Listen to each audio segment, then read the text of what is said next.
తాజాంశం చూస్తున్నాం. హైదరాబాద్ జలపల్లిలోని మోహన్ బాబు ఇంటి వద్ద పోలీసులు మోహరించారు. మోహన్ బాబు ఇంటి వద్దకు వచ్చిన మంచు మనోజ్ అక్కడ బైఠాయించారు.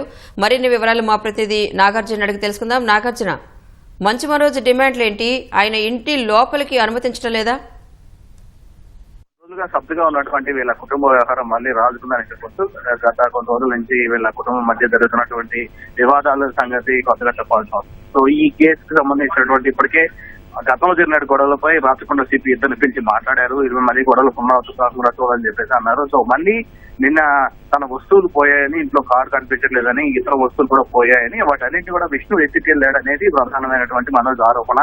సో దీనికి సంబంధించి ఆయన కొంచెం క్రితం జల్పల్లి ఆయన సమీపంలో వచ్చేటువంటి పాడిచేరు పోలీసులకు ఆయన ఫిర్యాదు చేశారు. ఫిర్యాదు చేసి తర్వాత ఆయన నేరుగా ఆయన ఫామ్ హౌస్ వద్దకు వచ్చేటువంటి సమయంలో ఆయన ఇంటి వద్దకు చేరుకున్నారు. ఇంటి వద్దకు చేరుకునే సమయంలో మీడియాను మాత్రం అంటే ఈ గొడవ జరిగే అవకాశం ఉంటుంది మంచు మనోజ్ అని చెప్పేసి ముందస్తుగానే పోలీసులు దాదాపు ఒక 100 మీటర్ల దూరం నుంచి ఒక చెక్ పోస్ట్ ప్రత్యేక చెక్ పోస్ట్ ని ఏర్పాటు చేశారు.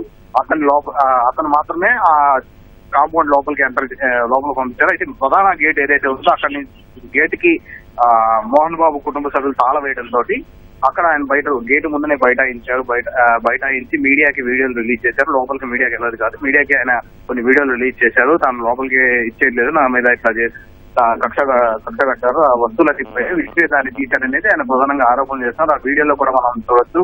సో ఈ ఘటనపై ఇప్పటికే ఇతను ఎప్పుడైతే ఈ విషయం పోలీస్ స్టేషన్ కి వచ్చి కంప్లైంట్ చేస్తున్నారని మంచు మనోజ్ తెలుస్తున్నటువంటి విషయం తర్వాత మళ్ళీ పోలీసులు ఈ గొడవ జరిగే అవకాశం ఉంటుందని చెప్పేసి ముందస్తుగానే భారీ మోగా పోలీసులు మోహరించారు. సుమారు 100 మంది పోలీసులు అక్కడ ఉన్నట్టు తెలుస్తుంది. ఈ ప్రస్తుతానికైతే ఈ ప్రధాన గేటు వద్ద ఉన్నటువంటి పాడిషరీపు దగ్గర ఉన్నటువంటి ప్రధాన గేటు వద్ద ఆయన బైఠాయించారు. మంచు మనోజ్ తనకి లోపలికి ఎలవ్ చేయాలని ఆయన డిమాండ్ చేస్తున్నారు. దీనిపైన బాధ్యులపై చర్యలు తీసుకోవాలని ఆయన డిమాండ్ చేస్తున్నట్టుగా తెలుస్తుంది. రాకేష్, అదే నాగార్జున చెప్పండి, మనోజ్ ని ఇంట్లోకి ఎందుకు అనుమతి ఇవ్వడం లేదు?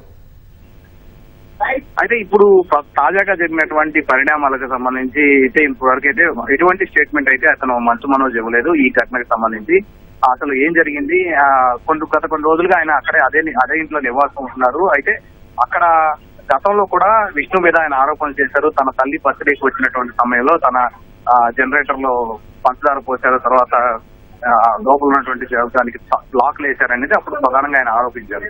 అయితే ఇప్పుడు లోపలికి ఎందుకు ఎలో చేయట్లేదు అనేది తెలియాల్సి ఉంది. అతను మీడియాతో మాట్లాడించడానికి అవకాశం లేకుండా పోయింది. సో ప్రస్తుతానికైతే ఆయన ఒక వీడియోల ద్వారానే మాత్రమే మీడియాతో సంభాషిస్తున్నారు, మీడియాతో కాంటాక్ట్ అవుతున్నారు. సో నేరుగా అతనికి ఈ విషయం మీద ఎందుకు ఎలో చేయట్లేదు, అసలు ఆ రోజు ఏం జరిగింది అనేది తెలియాల్సి ఉంది. రాకేష్, ప్రస్తుతానికైతే పోలీసుల వారి భద్రత నడుమ ఆయన ప్రధాన గేటు వద్ద ధర్నా చేశారు.